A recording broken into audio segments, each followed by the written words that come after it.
曾在和你飞飞个能说이길을 강소마이나 아버니 또코나바나 부상자리 파이파이가 능소나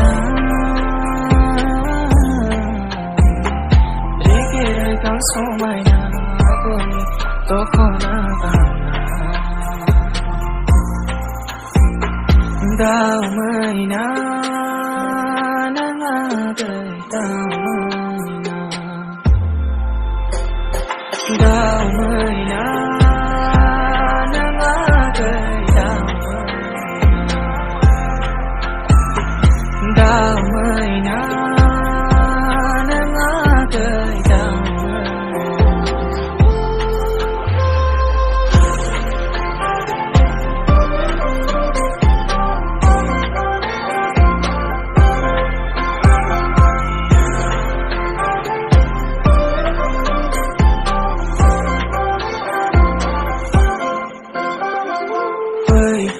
Phơi gần anh anh sẽ qua về hôm nay đi cùng một phương mai lại nữa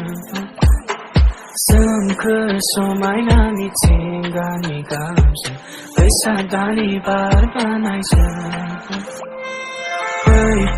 phơi gần anh anh sẽ qua về hôm nay đi cùng một phương mai lại nữa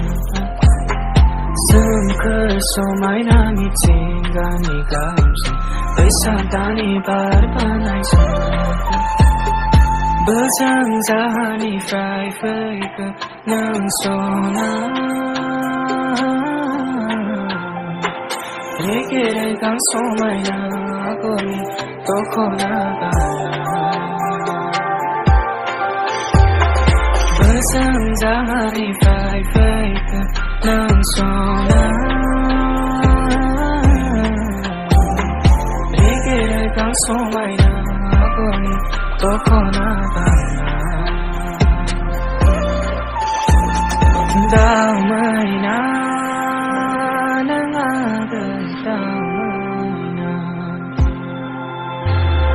다음이나